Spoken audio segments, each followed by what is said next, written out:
ఇక నిజామాబాద్ జిల్లా మక్లూరు మండలంలో దారుణం చోటు చేసుకుంది. ఇద్దరు యువకుల మధ్య దారుణ హత్యకు గురయ్యారు. ఇక ఈ ఘటన స్థానికంగా కలకలం రేపుతుంది.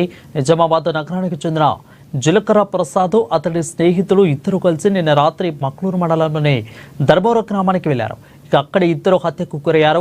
గౌతమ్ నగరానికి చెందిన ప్రసాద్ గతంలో పెట్రోల్ బంకులో పనిచేశారు. అయితే ఇతడి దర్బోర గ్రామానికి చెందిన ఓ మహిళతో వివాహేతర సంబంధం ఉన్నట్లు సమాచారం. ఇక ఈ క్రమంలో ప్రసాద్ గ్రామానికి రాక అతడితో పాటు ఆయన స్నేహితుడిని స్థానికులు చితకబాదినట్లు సమాచారం. ఘటనా స్థలానికి పోలీసులు చేరుకుని విచారణ చేపట్టారు. ఇలాంటి అవాంఛనీయ ఘటనలు జరగకుండా బందోబస్తును ఏర్పాటు చేశారు. మృతదేహాలను జిల్లా కేంద్ర ప్రభుత్వ ఆసుపత్రికి తరలించారు. దీనిపై మరింత సమాచారం అందించేందుకు మా ప్రతినిధి నిజామాబాద్ నుంచి నవీన్ ఫోన్ ద్వారా అందుబాటులో ఉన్నారు.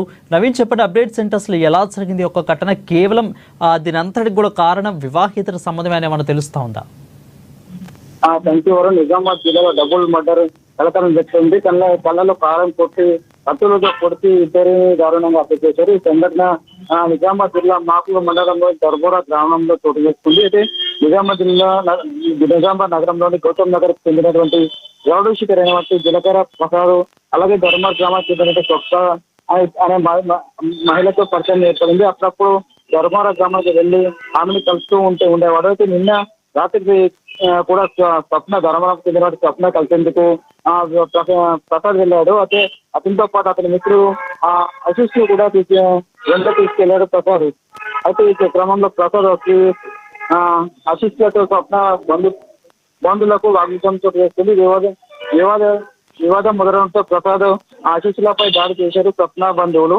అయితే కళ్ళలో కారం కొట్టి కత్తులతో పొడిచారు. తీవ్రంగా గాయపడిన తర్వాత ప్రసాద్ ఆశీస్సులు మరణించినట్టు కూడా పోలీసులు తెలుస్తున్నారు. అయితే ముఖ్యంగా ఈ కేసుపై కూడా కేసు నమోదు చేస్తున్నటువంటి పోలీసులు దర్యాప్తు చేపట్టారు. అయితే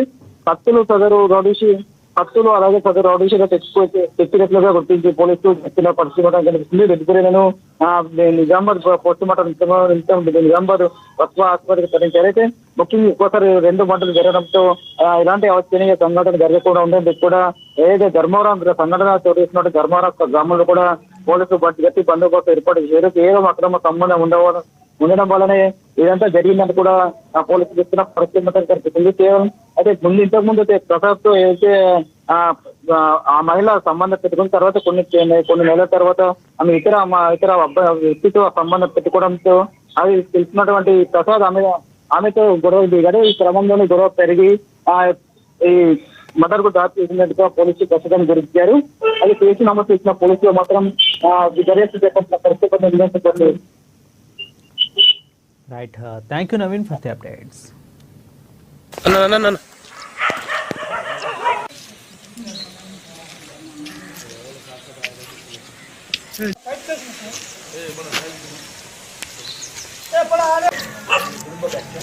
Hey,